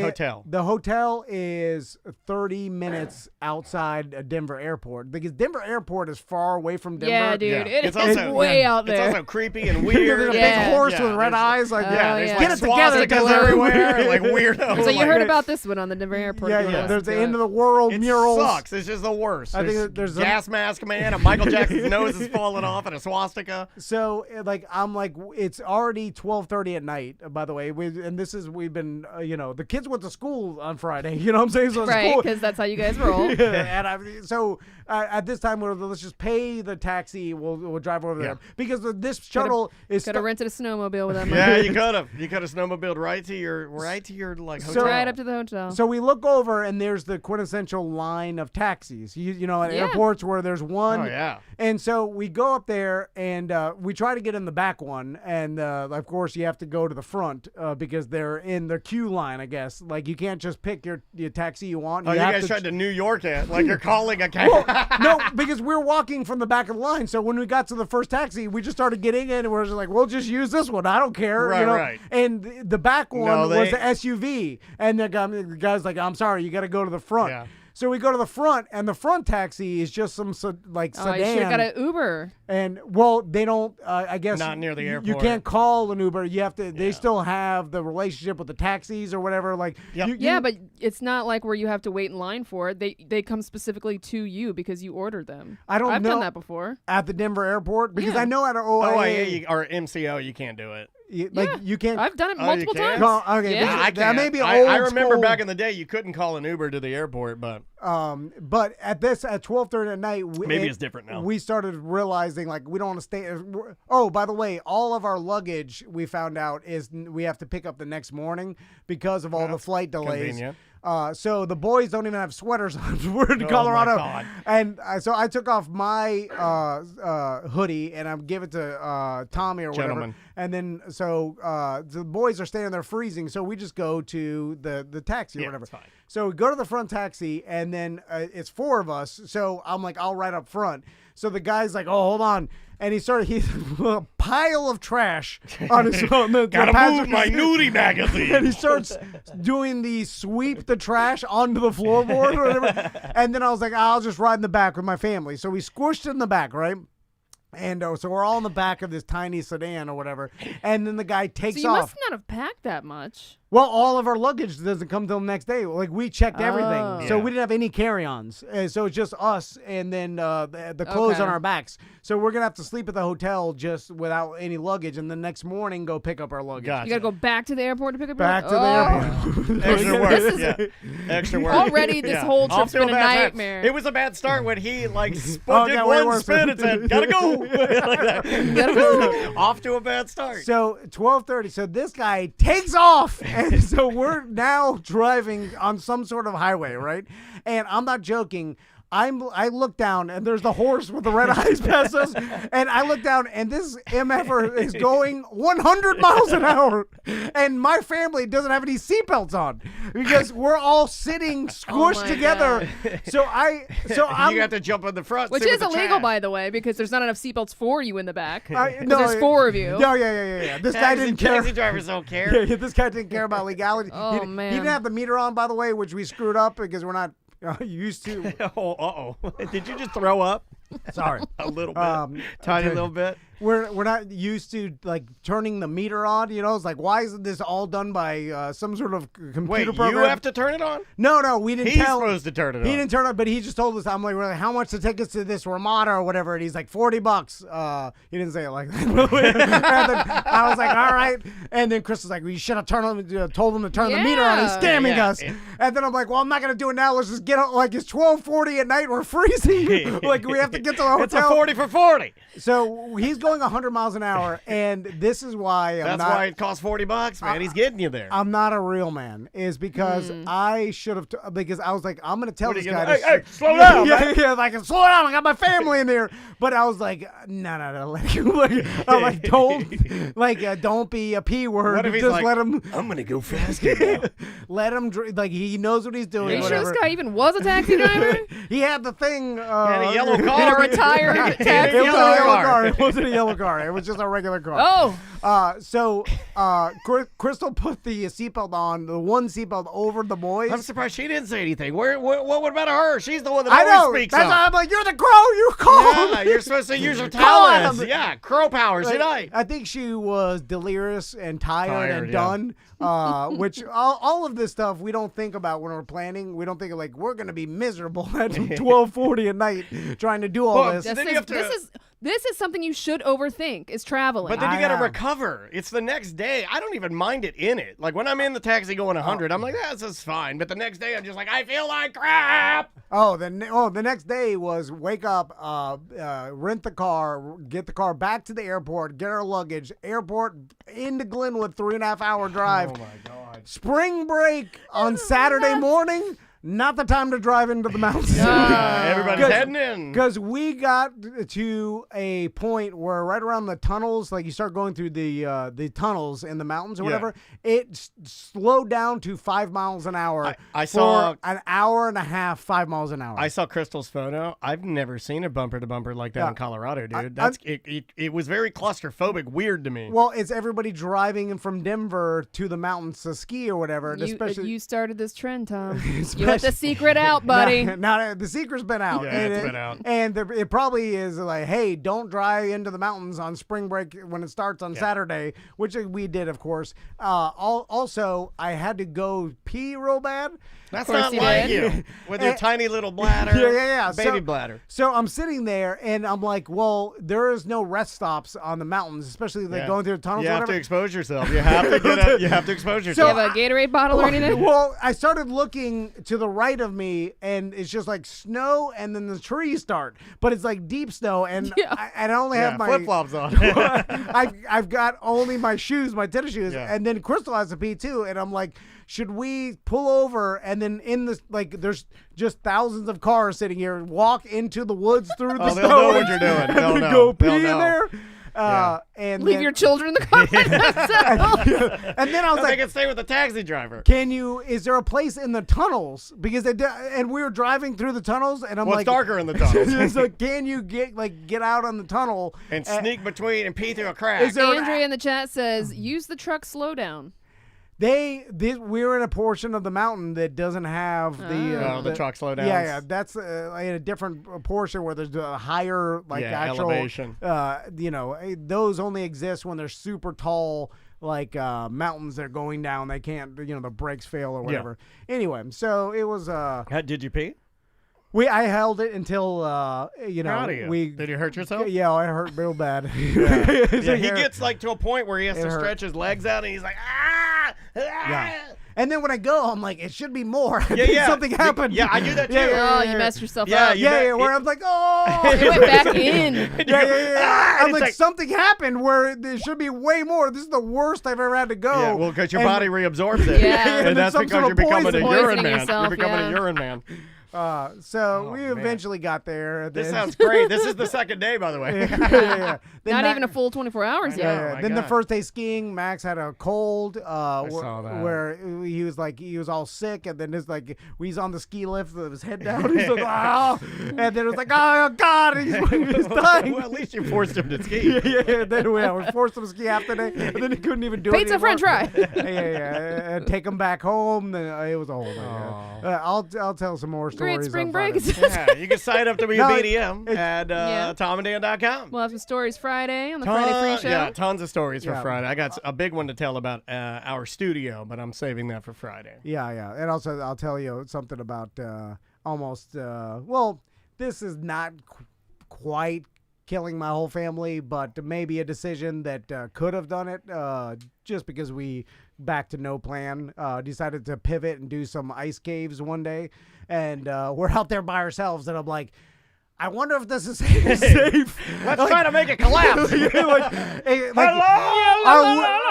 Are we out here in the wrong time of day? An avalanche is going to start. Or just like somehow, because it's all melting too, where Yeah. I'm like, could some giant 300-pound piece of ice just come and kill us all? Or like, should we Impaled. We just talked about impalements the other day. because I always think like, if this, You're trapped in there like a Chilean miner, and Oh then you my can't God. get No out. service. like, we're in the ice caves, completely unprepared. Yeah, Like, you're the boys, no water. the boys are wearing like crystal ski jacket because we didn't plan to go there, and then like Tommy's stuck in this cave, and like Crystal's like, go around the outside and pull him out, and I'm always thinking like, is there gonna be some police that when they find us or come and then we're all being either saved or they're telling me how my family's still trapped. They're gonna be like, "Why didn't you read anything about this?" Yeah. Like When the taxi driver is he crawls out of the wreckage and he's fine because he was drunk. Yeah, or just like, hey, this time of year when all the ice is melting is the most dangerous time. Did they say that at all? No, who knows? We didn't read anything about it. Oh We my just God. showed up. I'm in so many Sedona groups trying to get prepared for this trip because I've never been out. How did you even find out about the ice cave? Some old couple. Hey, it's a great place to get trapped up there. Some old couple at a different hike told us the ice caves are awesome, and then we just drove over there.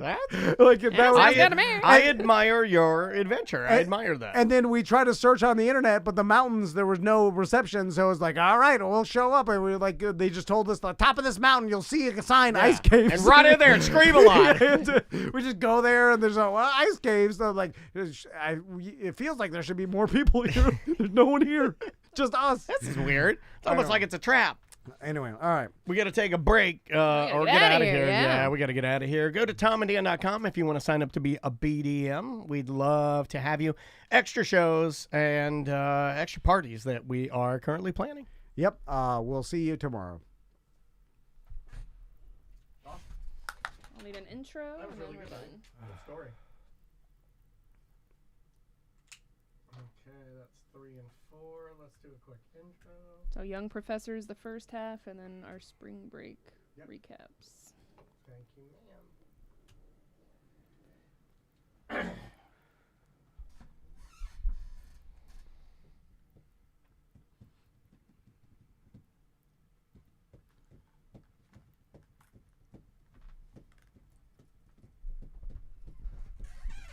And candy stores.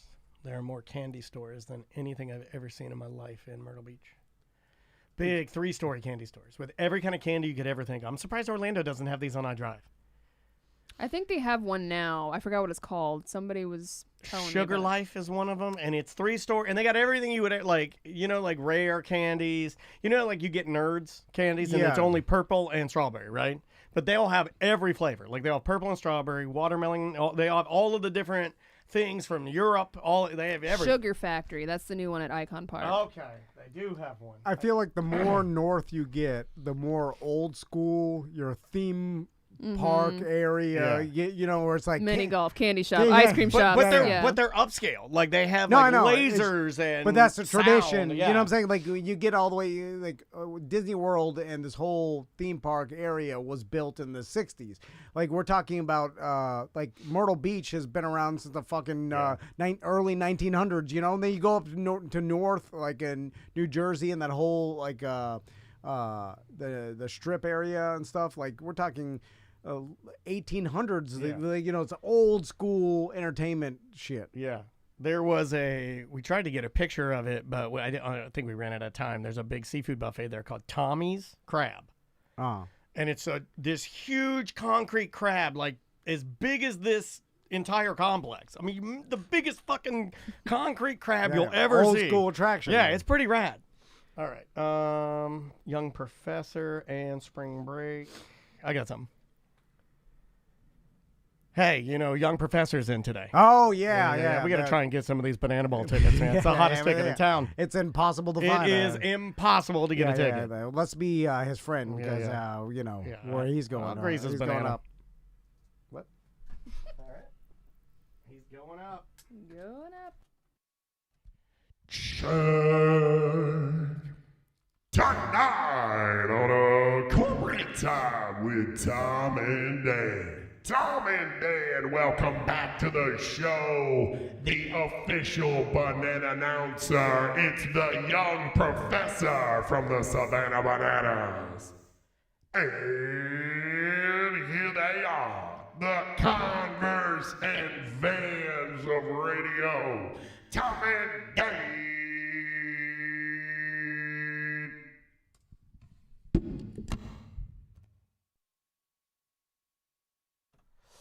All right, guys. See ya. Bye.